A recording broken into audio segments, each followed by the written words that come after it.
Hi, and welcome to Matt Holman Talks Mental Health, the podcast where I have the opportunity to sit down and talk to amazing humans. For this episode, I'm really excited because I'm bringing together three amazing humans who have already spoken to me on the podcast on their own individual episodes. And they got to know each other through the podcast, through connecting on LinkedIn, social, and so on. So I just want to say a huge thank you in advance to Al, Wendy, and Marc for participating in this. We'll see where we go. We'll see where it flows. But it's going to be a great conversation. I know it already. But welcome. Al, do you want to just do a quick introduction to yourself?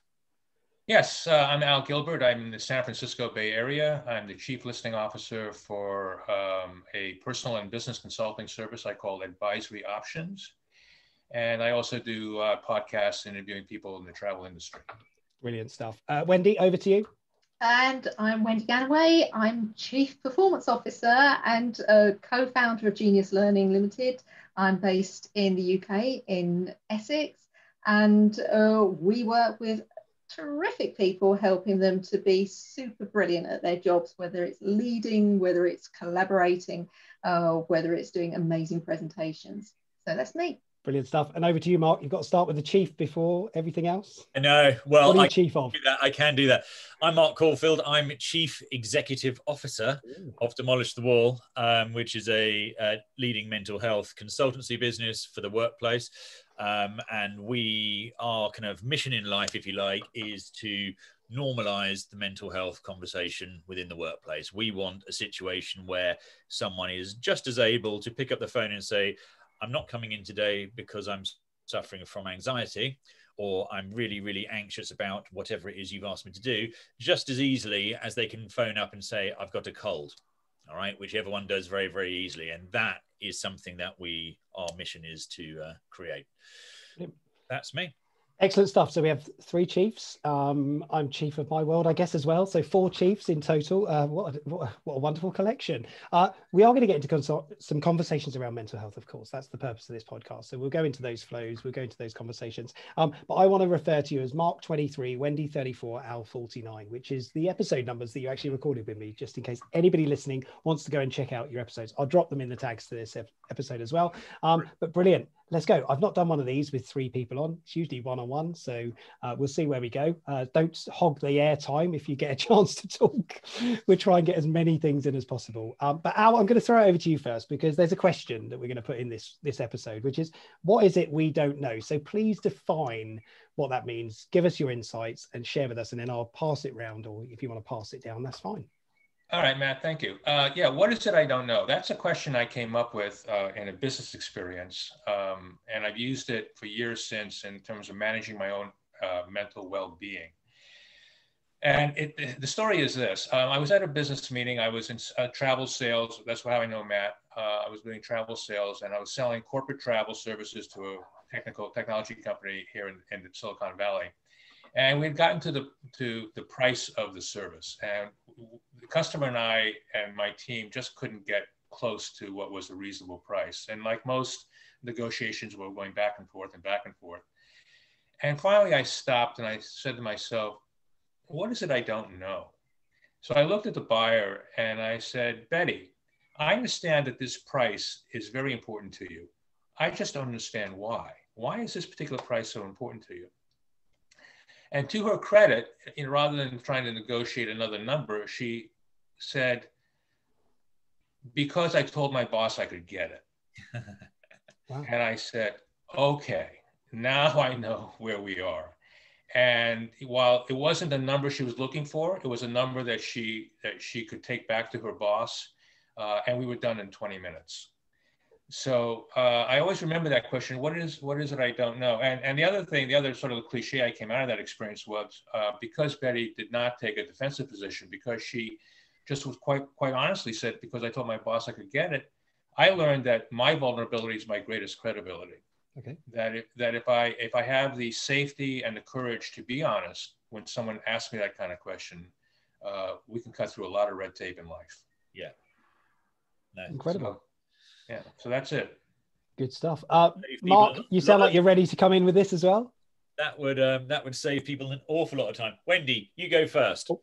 Well, when I was speaking to Al last week and he shared that story and he told me about that, I was really struck And I was going, gosh, yes. And it was buzzing around in my head after that, because I was thinking about, say, all the times, say, for example, if I've been trying to get hold of somebody, and it's so easy for me to think, are they just doing this ghosting thing? They're not coming back to me because they don't like me, they don't like my services, they got fed up with me, and this guy. So then it starts these unhealthy dialogues inside my head going, well, you were not good enough. See, I told you you weren't good enough. See, I think, how about if I said, what is it I don't know?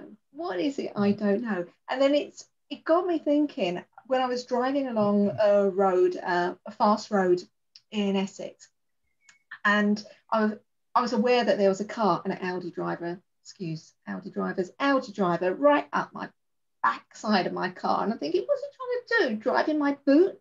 So I moved across, and then I'm thinking, no, stop, Wendy. What is it I don't know? What is it I don't know? And actually, this road is a main thoroughfare that goes right down and leads to a hospital. How do I know that this person isn't on their way because they've had some bad news?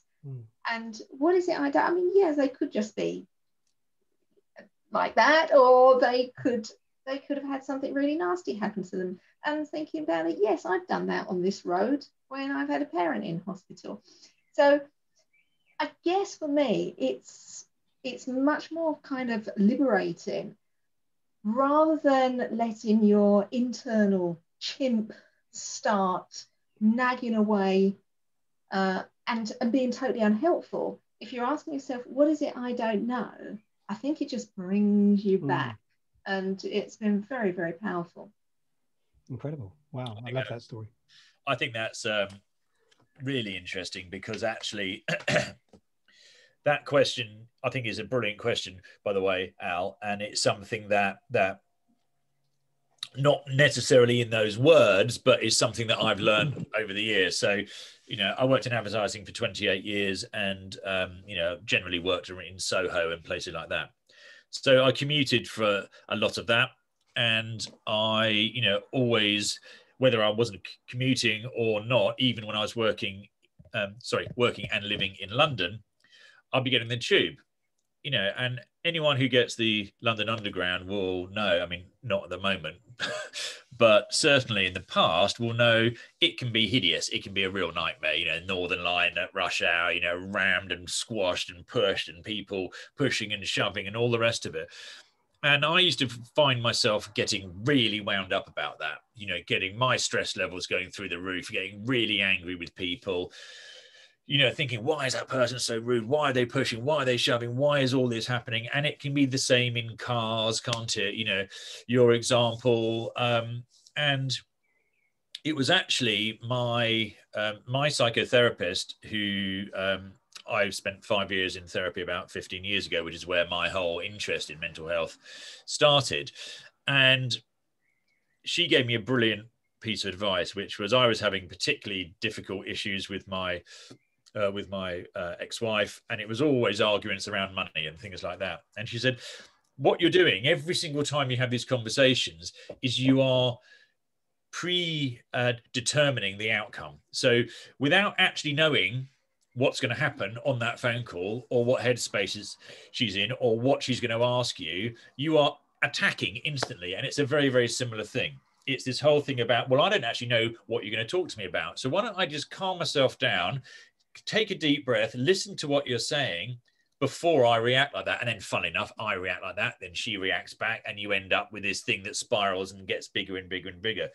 And I just think it's, if you look at things at the moment, organizations are trying to second guess what's happening. All right. So we're going back, we've got this pandemic, things are starting to ease, fingers crossed. There's no blips along the way, but we're looking here in the UK, we're looking at what, end of June, aren't we? When things are apparently going to be just back to normal. People are second guessing all of this. They're second guessing what their people are going to want to do. So many organizations aren't actually asking the question. So unless you know what people physically want to do, why are you not having those big, broad conversations about what sort of split do you want between work and home?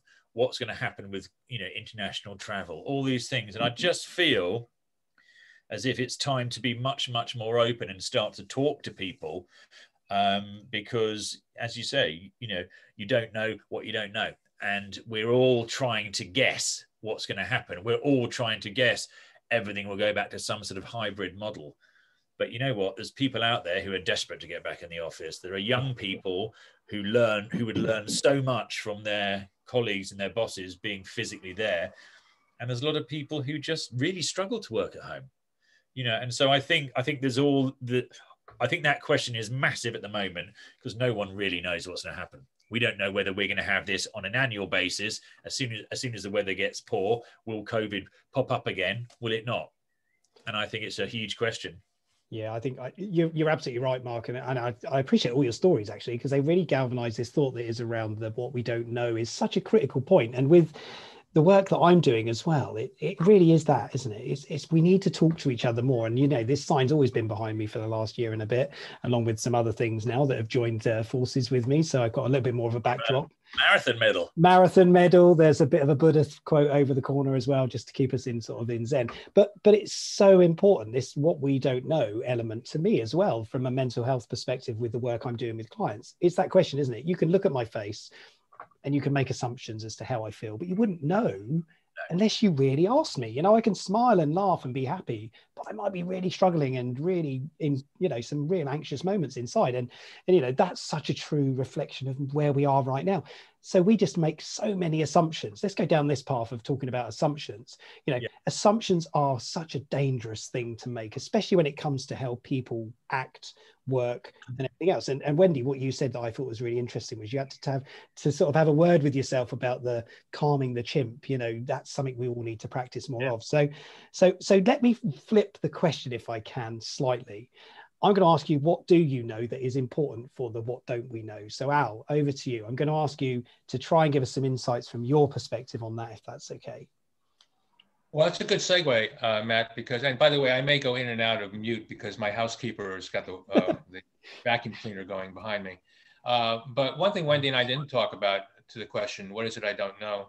Usually that's a question we ask of other people, but I rarely, and I have to remind myself to ask that of myself.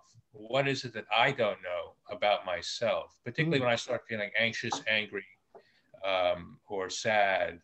And the reason I probably don't ask that question more often is because I don't want to know the answer. Or if I do know the answer, then if I face it, I have to fix it. And fixing it may require changing relationships, changing jobs, significant life changes, things like that. And I'm not prepared to do that. However, I have come to peace with myself with the sense that just because I face the answer does not mean I have to fix it. It's okay just to face it and hold that answer in my head, in my heart for a while. And if I need to fix it sometime later, I can do that. And so one quick story to that. My mother was she's gone now, but she was a loving woman, but she could be quite annoying, as I'm sure most mothers can. And I really struggled with that for many, many, many years until I had a conversation, literally with God. God and I are on a first name basis, by the way. And he said, or she said, they said, Al, just because you love your mother doesn't mean you have to like her. Yeah. Okay. And I said, oh, okay. So there was nothing really to fix. I could have tried to fix it by changing her in some way or changing myself in some way, but there really was nothing to fix, but I faced it. So I think that for me, that's an important thing that when I do go through my emotions, what is it I don't know, and not be afraid to face the answer and realize that just because I face the answer, I don't have to fix it right away. I really like that. Yeah, that's brilliant. Wendy, what about you? Anything? What do I know about what it is I don't know? Yeah. I think my learning I think bringing to my conscious awareness, thanks to my conversation with Al, is that when there's something I don't know, so say it's somebody who doesn't return my call or doesn't return a message, or I'm finding it hard to get in touch with, immediately what goes through my mind is, what did I do wrong?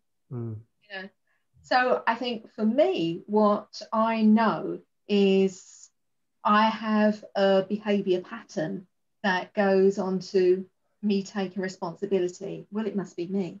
Yep. It must be me. And that's a behavior pattern.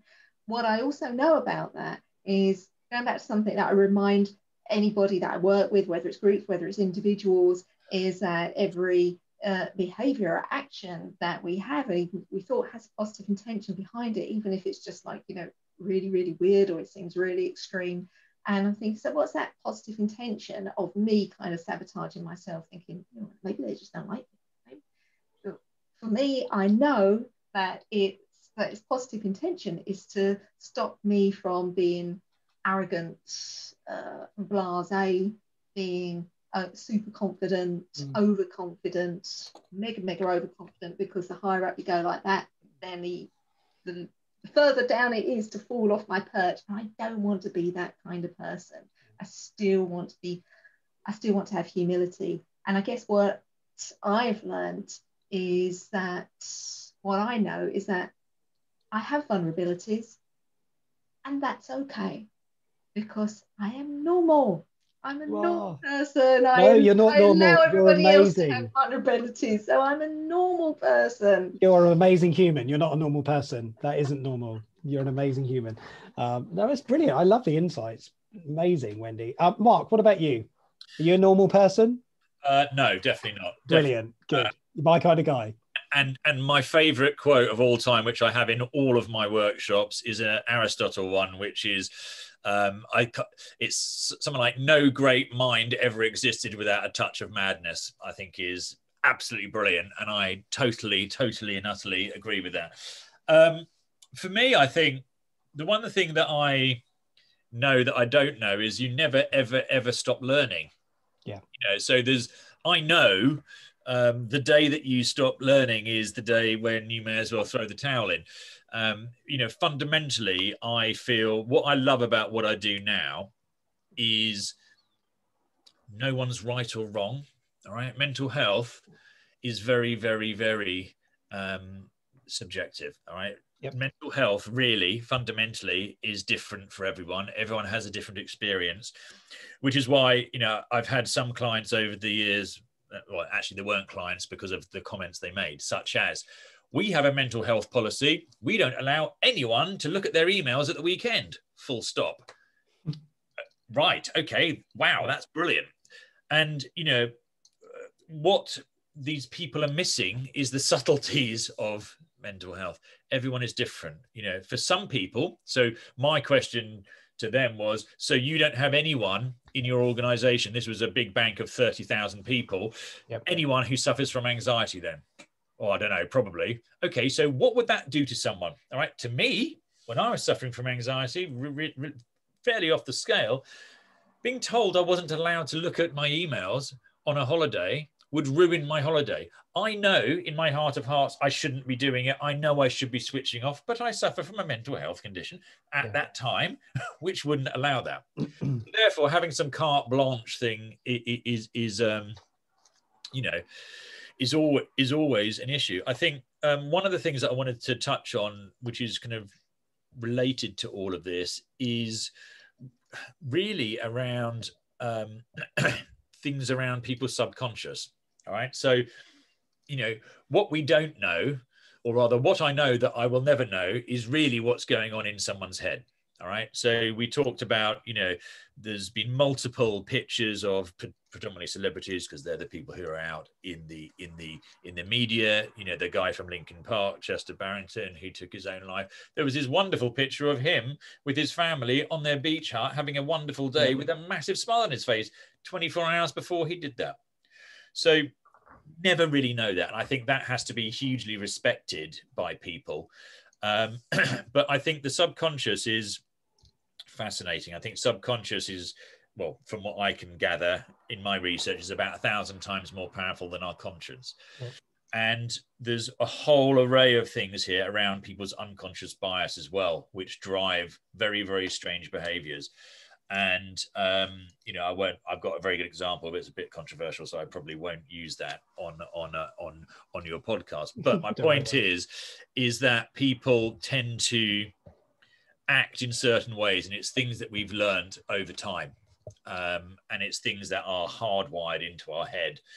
And it's why in certain scenarios, if X, Y, and Z happens, you automatically react in a certain way. And at no point will we ever really understand what's going on in people's heads there and how people are going to react. So I think the biggest thing is really about learning. It's about being open and understanding and realizing that, you know what, there are very few things in life that really matter that there's a right or wrong answer to. You know, if you're a pure mathematician, the answer's right or wrong. Yep. Most other things in life, the answer's great, and it depends on where you're at. So true. Although I can confirm you are an amazing human, Marc. So don't need to be normal, just an amazing human in my world. It's fascinating though, and what you've said is so relevant to this whole conversation of where we are right now. The mental health being a subjective thing, I think is so critical.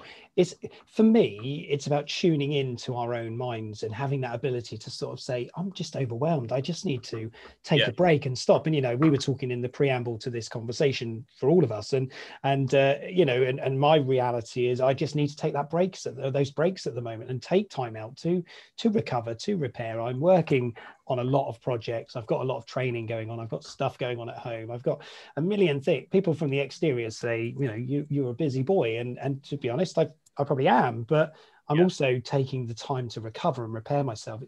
I will say, for anybody that's listening, you won't have noticed, but for anybody that's watching, Wendy did leave while Marc was talking. I don't think it was because of what Marc was saying, I hope. But the good news is she's now back. So I don't think we should take it personally, Marc. But it's fascinating what everybody's saying here and your reflections. What don't we know? I've become much more in tune to my mental health in the last, especially 12, 15 months. You know, this COVID thing has really, I guess, highlighted so many areas of my life that I needed to adjust and adapt and work in. I'm going to ask this question then. So just moving on from that, just sort of, we've got about 10 minutes or so left on this. How have you been in the last few months since we last spoke? So we've all had the chance to catch up and talk to each other one-to-one. But I'd love you to be able to say, this is how you've been, or this is what's going on. Please do. And Wendy, you said the word vulnerable earlier, and it is a superpower to be able to say the truth. So be honest. Al, I'm going to come to you. How have you been the last few months since we spoke? February was when we spoke, actually. Well, I usually say, I can't complain. There's no money in it, but overall, I've been well.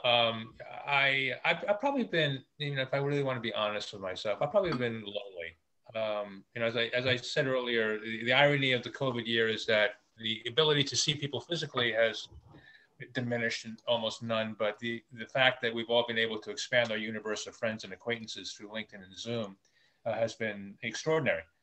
So I've enjoyed that. But I think, I think it's beginning to wear, and I think personally it's beginning to wear only because I can see the light at the end of the tunnel. 12 months ago, when we all thought we were going to be locked down probably forever, my mental state just sort of adapted to that condition. Maybe it's a Swedish syndrome, I don't know. Right.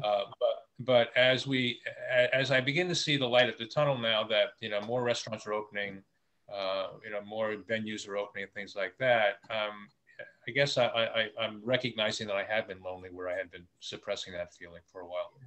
Yeah, no, thank you for that. And thanks for being honest about, what's been going on. And it's a great reflection that you share with us as well. Marc, I'm going to come to you next because Wendy moved position. Yeah, sure. I think for me, the last few months have been really up and down, to be perfectly honest with you. There's been big joy insofar as work and things picking up and, things feeling good again and, people having conversations again. But, I found it really difficult. I am a big people person And whilst it's lovely talking to you on Zoom, I'd far rather we were in a room talking, or we were in a pub talking, or we were somewhere else other than in my room that I've been in for the last 12 hours doing this. Oh, right, yeah. Not this particular podcast, by the way, people. But, you know, I just sometimes feel as if I'm just desperate now to get back to some kind of normality, to try and start to actually physically meet people. So for me, it's been up and down. Personally, it's been okay. I'm struggling to do as much exercise as I want to. Unlike you, I seem to have gone backwards in my training, which is really annoying and really frustrating for me. So that's annoying me. And as much as I know I need to do it, it's just it's hard. But you know, in general, I've been all right. But it is up and down, and it's been. I don't think any of us really understand the toll that this last year, 18 months, has taken on us and will continue to. It's not as if it's going to, on the 24th of June, everything's back to normal and everything is forgotten. I think this is going to be there for a little while. Yeah, I've got better as the time's gone on. Okay. Mainly because my business, it's so central to me as a person. When first lockdown happened and things started to, you know, crash and everyone was panicking and no one was spending money and everyone was worrying about, whilst I know mental health of my people's key, I don't know if I've got a business. I don't know how many people I've got. I don't know what's going to happen. I found that harder. So I've actually started to come out of that, but it's taken longer than I'd like. Yeah, no, fair enough. Okay. No. Before we go to Wendy, I just wanted to say to Mark, I mean, I understand the challenge in making time to exercise or do anything for myself. So what I've learned to do, Mark, is that I swim 3 times a week, Monday, Wednesday, and Friday, lap pool. I schedule that as if it was a business appointment. Yeah. I put it in my calendar as if I was meeting with a client. Yeah. So no one's going to schedule another time with me. I've mentally and physically committed to this time and space. And there are times where I'm sitting, you know, 5 minutes before pool time, I go, maybe, no, I have a meeting, I'm going. So that's just my suggestion. Well, I take my assistant running with me, and I go and play golf with my business mentor. So so they're business meetings in effect. So yeah, very good. The way to do it. Wendy, how about you? Well, first of all, I will say that was a really good example of what is it I don't know. When Wendy left and then she's come back, we've had a BT engineer here, and apparently we're now just like cut over to a new thing. So until this new thing happens, I'm using my selfie stick, which is my arm, and my phone and my unlimited 4G data. And so if you only see one hand, I'm shaking so much. My hand is holding that one. My running one. Right. So how's it been for me for the last few weeks, months? I'd say a bit like a roller coaster. I think some days been really buzzing. Now I'm an optimistic person, and I'll probably say this time has tested that to the limits, because like you, Mark, I love being around people. My thing is about being with people live. I say I'm much better live than I am over on the screen, but I've learned to do it. So I'm happy that I've learned to do that, but it doesn't take the place of being live with somebody, because via the screen like this, you're just processing information through, like, you know, the eyes and the ears, but you're not processing information via everything. I know you can't touch people actually at the moment, although we might be able to as from next week if we're very careful. But I just kind of think it's all very it's all very artificial, and I guess the monotony has got to me. The monotony of being in my magic den here, which normally I'd probably spend, you know, 1-2 days a week, maybe, having that variety of being out and about with people, that traveling time, that thinking time. I've missed that. And I guess what else I've learned is validation is really important. So what I mean by that is, where I don't have pets, so I don't go out dog walking, and when the lockdown was very strict, I didn't go out, and that was so tough for me.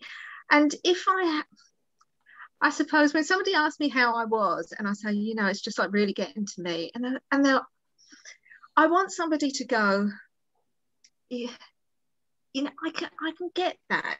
You know, it is really tough. I want them to pick up on the emotion. And what I've often got instead is somebody really well-meaning trying to fix me with, oh, you'll be all right, you'll bounce back, you know, it could be worse, you could be stuck with Terry, you know, that kind of thing. I don't want that, because that makes me feel guilty about how I'm feeling. If I have somebody else say to me, well, you know, it hasn't been so bad for me because I've got a dog, you know, or it hasn't been so bad for me because I've had to, you know, go out and do this. And I'm thinking, I don't want that. It's that validation that's really important. Yeah. And I feel in relationships that is really important, because I think we have a tendency, I say we in general have a tendency, our positive intention, to want to make things right, to want to fix. Yeah. And I've noticed that. So I say, like, up and down, I've now got some Wendy baby steps for getting back to peopling again, because I'm finding that being around people that I love so much, it's going to take some used to, because I've probably been with 2 people in the space of a year, and that's it. And one of those have been at 2 meter distance. So that's yeah, interesting. And I put a note there. Nobody wants to be stuck with Terry, whoever Terry is. We're not sure. Is Terry somebody close to you? I just picked that one out. Oh, okay. There's other names available out there as well, by the way. It's not all just about Terry's. Listen, we are right towards the end of this as well, and you know, I just say, you know, why don't I share my thing as well a little bit, because that's the beauty of this podcast, of course. And it's been a really interesting few months, I guess, since we last spoke, all of us, in our one-to-one sessions. Lots of things going on. Work has just been phenomenal, you know, I cannot complain. Life at home's been tough and continues to be tough, and that creates its own set of challenges for us as a family, of course. But in balance, I'd probably say more positives. You know, we still maintain some really positive things. I still maintain that diary, like, you know, like you said, Al, you know, I actually do put my activities in my diary to make sure that somebody doesn't pinch it for client stuff, although of course I can change it if needs be.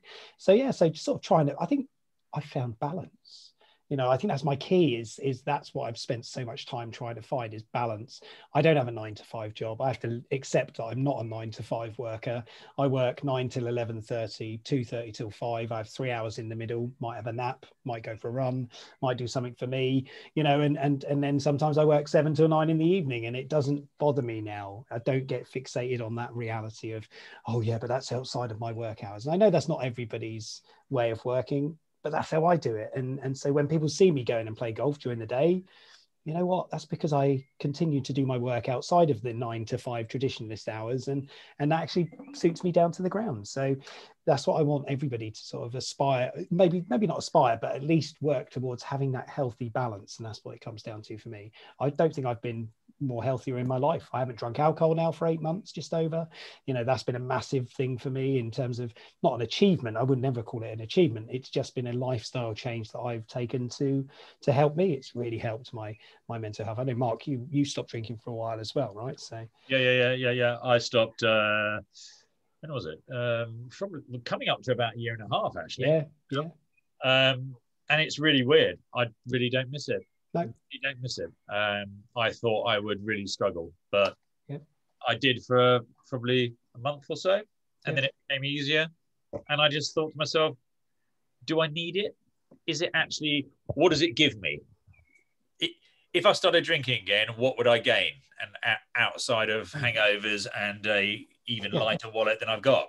So it's not I love it. I'm there. I could high five you guys there, because when everybody says they've done dry January, I said, yeah, I've done that as well. And the people who know me are saying, oh yeah, that's a really hard one for you, because I'm teetotal completely. Are you? Brilliant. Yeah, I'm tea or tap water. That's it. Just the fact I just don't like the taste. Well, I had the opposite problem of, I adored red wine. I could swim in red wine. I love it. I always love the conversation with people when they said, so with dry January, so what's your plan for the 1st of February? And the common denominator was always drink. Absolutely. I'm looking forward to a glass of wine or a beer, and I go, why? It's like, well, because I'm allowed to. It's like, well, you're allowed to any time. You just, it's whatever you want. Yeah, no, I know. It's like falling off that, isn't it? Brilliant. Okay, so last thoughts. I'm just going to give you a minute or two just to sort of say anything you want to say, just the openness of this conversation. I've just loved catching up and listening to you all as well. Al, any words of wisdom you want to impart on the audience, the listeners? No. I think I've used up all my wisdom for the hour. Brilliant. No worries at all. Lovely to see you again, Al. Pleasure. Marc, words of wisdom. I just think the most important thing at the moment is to be kind. I know it's a little bit crass and people will say it all the time, but you know what? I think it's the biggest thing I've seen is work and home has collided absolutely over the last year. And I don't think we'll ever go back to what it was. So accept people as their whole selves, accept the fact that, in a work situation, you have to now take into account people's overall life and everything that goes within it, and just be decent people. Just be kind to each other. You know what? If you can't say anything, don't bother. And I just feel as if there's been a real change in people's attitudes. People are starting to understand real life goes on. The amount of times that you've had funny things going on in the background in Zoom calls. I'll tell you one really, really funny story just quickly about me and my dog. I was doing a conference, it's probably 2 months, maybe 3 months ago now. And it was for the care industry, right? So it's quite a serious group of people. It was everyone from individual carers through to managers and owners of businesses. And there were about 200 people on this call. I couldn't see anybody because it was too many, and I was doing it from here. Yep. But I had my camera downstairs. So I was downstairs, and my dog, Rosie, my lovely Cocker Spaniel, decided to get involved with this program I was watching. So she thought. So she basically drags in her bed in her mouth, puts it right in full view of my widescreen camera, and decides to shag her bed. Humps her bed in front of everybody, and I'm sitting. No. I can see this, kind of going,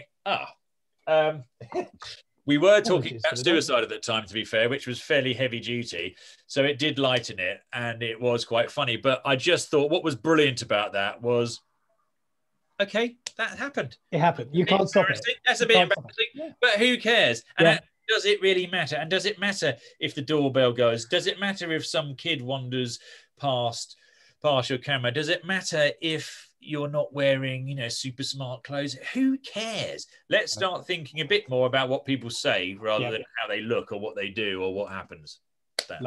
Love it. Great words of wisdom. And don't let your dog in the room if it's going to do naughty things. Naughty dog. Yes, exactly. Wendy? Well, what he said, he picked my be kind thing. And I will add on to that, be kind to yourself.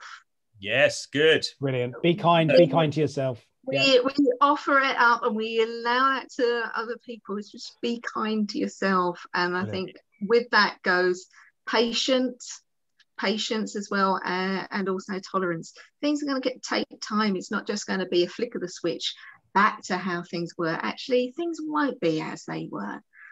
So my hope is that there will be a kinder world, a more aware world. And I also say, be kind to yourself. Brilliant. Very good. Yeah, absolutely. I concur with all of those. Be kind to yourself, be kind to the world.